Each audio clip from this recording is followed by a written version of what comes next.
Part 10. Terrain. Sun Tzu said, "We may distinguish 6 kinds of terrain, to wit, 1. Accessible ground, 2. Entangling ground, 3. Temporizing ground, 4. Narrow passes, 5. Precipitous heights, 6. Positions at a great distance from the enemy." Ground which can be freely traversed by both sides is called accessible. With regard to ground of this nature, be before the enemy in occupying the raised and sunny spots, and carefully guard your line of supplies. Then you will be able to fight with advantage. Ground which can be abandoned but is hard to reoccupy is called entangling. From a position of this sort, if the enemy is unprepared, you may sally forth and defeat him. But if the enemy is prepared for your coming, and you fail to defeat him, then, return being impossible, disaster will ensue. When the position is such that neither side will gain by making the first move, it is called temporizing ground. In a position of this sort, even though the enemy should offer us an attractive bait, it will be advisable not to stir forth, but rather to retreat, thus enticing the enemy in his turn. Then, when part of his army has come out, we may deliver our attack with advantage.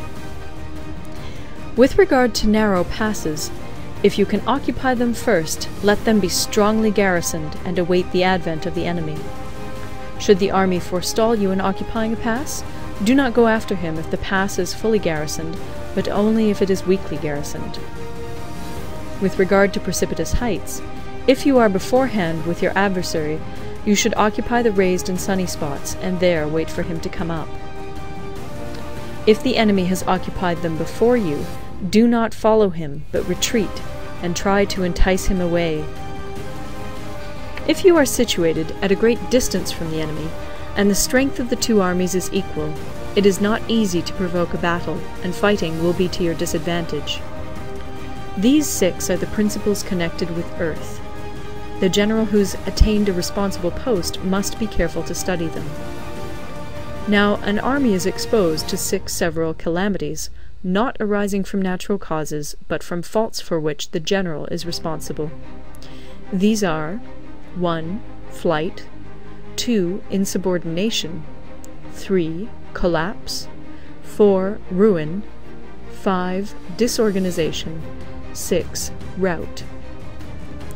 Other conditions being equal, if one force is hurled against another 10 times its size, the result will be the flight of the former.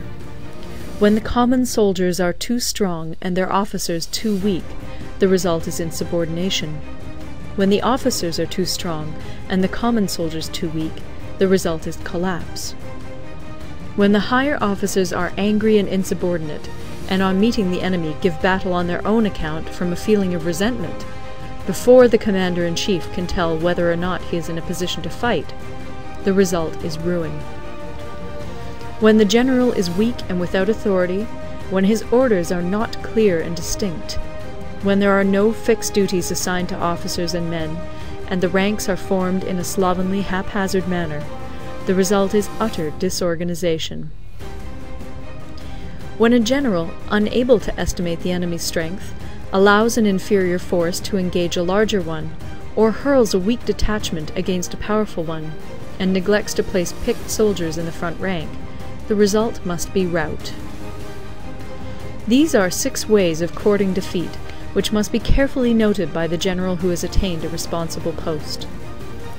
The natural formation of the country is the soldier's best ally, but a power of estimating the adversary, of controlling the forces of victory, and of shrewdly calculating difficulties, dangers, and distances, constitutes the test of a great general. He who knows these things, and in fighting puts his knowledge into practice, will win his battles. He who knows them not, nor practices them, will surely be defeated. If fighting is sure to result in victory, then you must fight, even though the ruler forbid it. If fighting will not result in victory, then you must not fight even at the ruler's bidding. The general who advances without coveting fame, and retreats without fearing disgrace, whose only thought is to protect his country and do good service for his sovereign, is the jewel of the kingdom. Regard your soldiers as your children, and they will follow you into the deepest valleys. Look upon them as your own beloved sons, and they will stand by you even unto death.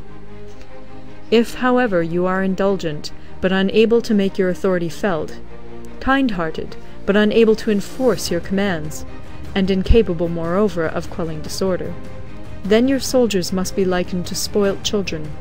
They are useless for any practical purpose.